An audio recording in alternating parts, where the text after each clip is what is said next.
This podcast is brought to you by Convo Cloth, the official clothing apparel of the NBC podcast. For the latest apparel, please go to www.nothingbutconvos.com. Now, let's get into the latest episode of the NBC podcast with your boy, S. McCann.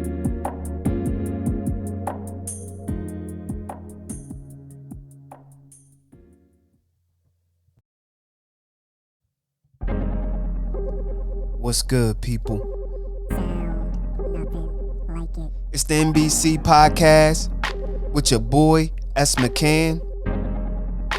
And this is episode 45, Eagles Week 10 review. And in this week, we didn't get that dub. That was the first loss of the season. A divisional game against the Commanders. We did not show up that game, but that was a good game to reflect on for the Eagles. And so in this episode, I break down the first loss, missed calls in that game, the defensive coordinator calls, our free agent signings, and some key injuries on our team. So sit back, relax, let's get it. Eagles Week 10 review. Washington Commanders 32. Philadelphia Eagles 21. This game was a close game.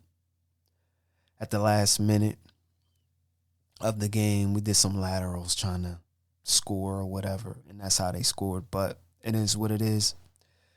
This was the first loss of the Philadelphia Eagles, and it couldn't have came at the right time in the middle of the season. I'm not saying that we should have lost or I'm glad we lost. It is what it is. We know that in this NFL it's hard to win. But when you don't make adjustments or you overlook your opponent and you just think that, oh, we're just going to beat them, that's what happens.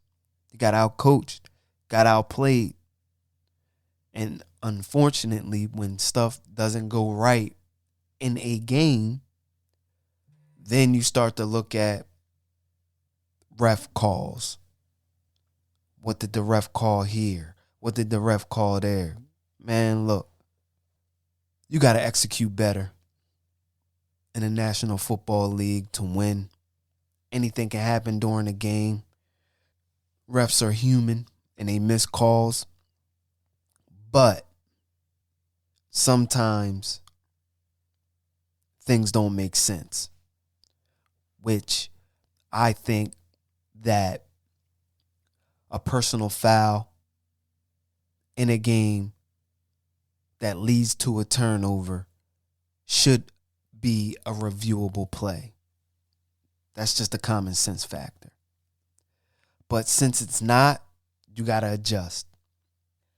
And so during that first loss, we seen what our weakness was, and we already knew that. We knew that from the beginning of the season when we wasn't playing Jordan Davis. That run defense was leaky. We knew that. Once Jordan Davis came in, started playing, started doing things and stopping that run, sewing up them holes, we seen promise. Like, oh, yeah, this D is right. And that was just a rookie. And those things in the stat sheet, stat book, whatever you want to call it, you don't see those things. But we seen it against the Texans, how they were running on us. And then as soon as the Texans had a game plan, that was Washington's game plan. To run the ball. Don't matter how many yards you get, continue to run. And that was a good game plan because Tyler Heineke really ain't do much. He was 17 of 29, 211 yards and a pick. No TDs. But the run did set up their offense for them. The missed calls. It was a few missed calls, pass interference calls or whatever, but the main one was the face mask that didn't get called on Dallas Goedert. And it seemed like on that play that's the play that he got hurt on. The league, like I said in the beginning, needs to review all plays that lead to a fumble, which they do. But if the turnover was caused by a personal foul, then that should be reviewable as well. And you should give the ball back to the other team, and then something should happen during that time. It's common sense. They said that they didn't see it. It was a judge or a ref or whoever was right in front of the play. But you can't hang your hat on that. A few plays that I seen that I knew this game wasn't going to be a game that we were going to win. The one throw to A.J. Brown, Jalen Hurts put that thing right in his hands. The DB made a great play, came over, and caused the interception. I said, all right, it might be their day. But then the drive after Dallas Goedert got hurt, because when we were driving on that thing, we was going to score on that. But the other, right after, when he hit Quez for that bomb, and then Quez Watkins fumbles, come on. And so in that moment, if I was the coach, wide receivers coach, or whoever, to talk to Quez, I would just say, when you caught that thing, just stay down. Live another down. But the football player in him wanted to get up because no one touched him to get more yards, which is warranted. So if you're going to get up, make sure that you protect that ball. And I know, I don't think it's going to happen again. But with that, we was driving. Those two drives, that both turnovers, we was driving. I thought we was going to score. The defensive coordinator, JG, whatever the hell he was playing was terrible the first half. You have to make in-game adjustments. There is no way that you have Bradbury and Slay out there and you not playing some type of jamming, press, or something to just throw off the receiver's timing with the quarterback. There's no way. You having these corners playing 10 yards off because of Maddox is out and you probably didn't want the nickel corner to be out there getting burned or whatever. Come on, man. You can't be playing scared. You got two top corners. 1A and 1B. Through the first 8, you have these corners that are putting up Pro Bowl numbers. Why are you playing them 10 yards off? Come on. Any quarterback is going to light that up, especially when you got Terry out there. That's easy in cuts all day. Bang. They're playing off. We're going to move it. If you even had him up, come on. And then you make the adjustment too late. In the second half, they only scored 6 points. That's it. 2 field goals. That's it. Come on. You just can't give a team so much in the beginning to get their confidence. You can't do that. Take that away from him right away. Take it away. He did a terrible job calling the game. And you need to play the young boy, man. You got to play him. You got him in the 4th round. Nakobe Dean. You got him in the 4th round. Edwards, he looked good in the beginning of the year, but looks like he hit a wall a little bit. You got to throw him out there. At least rushing the passer. That was his thing when he was at Georgia. He was great at rushing the passer, and he ain't even playing special teams. Like, you got to give him some looks. You have to. You got to change it up. Sometimes you got to run a 4-3, or you run the 3-4. Like, you got to switch some things up, man. You really have to. So, after that game, Howie went to work. He said, what's the best available defensive tackles, nose tackles out there? He got the top 2. First was Linval Joseph, big boy, athletic. And I don't care about no age. You need somebody to stuff it. And he has experience doing it. That's what we needed, some experience doing it. When Jordan Davis went down, Marlon, whatever his last name is, number 95, he was getting pushed back all day. Cox, he getting pushed back all day. Hargrave is the only one doing his thing. That's it. Hargrave is the only one out there doing his thing. And it's hard. It's hard when you see that. When you see Cox out there getting pushed around. We got Milton Williams.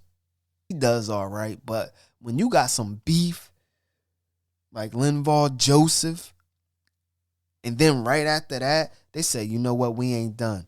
Ndamukong Suh. Come on, man. I know I'm probably blendering his name up, but blendering, whatever, his name up. But we got Suh. Now you got 2 dudes that's vets that know how to stop the run. When it's a weakness on this team, Howie goes out and does his thing and trying to fill that weakness. That was a weakness, and we filled it.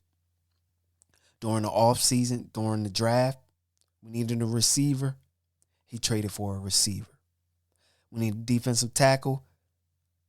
He drafted a defensive tackle. We needed a safety. He went out and got a safety. We needed a corner. He went out and got a corner. He has to be up for GM of the year. He has to. Because to me, his number 1 signing this year, or number 2 signing, because the number 1 signing that he traded for and signed was A.J. Brown. Second acquisition that's up there that y'all can't say that Howie didn't know and see something in him was Chauncey Gardner-Johnson. To see something in a slot corner to say we're going to make him a safety, and to see this guy out there ball hawking, making plays, doing his thing. He got 6 interceptions, man. 6. And we ain't done the season yet. We halfway through. So now it's coming down to how much is it going to take to sign this guy? He getting 14 plus a year. That's what he's getting. They're going to sign him, and then they're going to draft a safety. That's what's going to happen. And I think that you can get Bradbury a little cheaper just because of his age. I don't think he's going to go out there and break the bank, but he might. You redo Slay's contract, give him a 2-year extension, and you already know Jalen Hurts is going to be a Brinks truck when you line that thing up. He's getting paid. He's getting paid more than Kyler Murray because he's better. And so we lost. What's next? The Colts. Before these signings, everybody was like, oh, yeah, the Colts is just going to run the ball, because now that's the blueprint against the Eagles to keep Jalen Hurts off the field. See, that's the respect right now that Jalen Hurts has in that offense. You got to keep them off the field because they will score. If that ain't MVP vibes, that's what they used to do to McNabb. When he was in his bag that 1 year, they ran the ball to keep him off the field. That's what they do against Pat Mahomes. They run the ball against Pat if they could or if they can to keep him off the field. That's what you do when a good quarterback is on the other side. They're giving them the respect for real. But the Colts thought they was going to come and run that ball against the Eagles. And they might do it. But those free agent signings, fresh legs, you got to throw them out there. You got to throw them out there. Let's see what they can do. And so this week, I think we're going to bounce back. We in the dome. No elements are going to go against us. And I think we're going to win. I think we're going to come out and make a little statement. I don't know the score, but I think these boys are going to be hungry and come out and win. So with that, people, it's a wrap. So that was episode 45, Eagles Week 10 review. And so in that episode, I broke down that first loss. It was a lot to learn from. We learned a lot what we should not do in a game to win it. It was right there for us to win, but we kicked ourselves and we beat ourselves. And that happens. An undefeated season is no longer, and that's fine. The main goal is to make it to the playoffs and to win in the playoffs. This week, we got the Colts, week 11. New slate. New things to work on. New things not to do to win a game or lose a game. Either or. But we'll see how this team will fare out this week. So with that, people, stay safe, give respect, and show love. 1.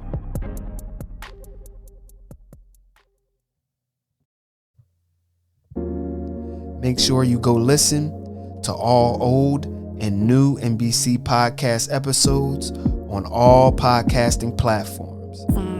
And please go to www.nothingbutconvos.com for the latest apparel.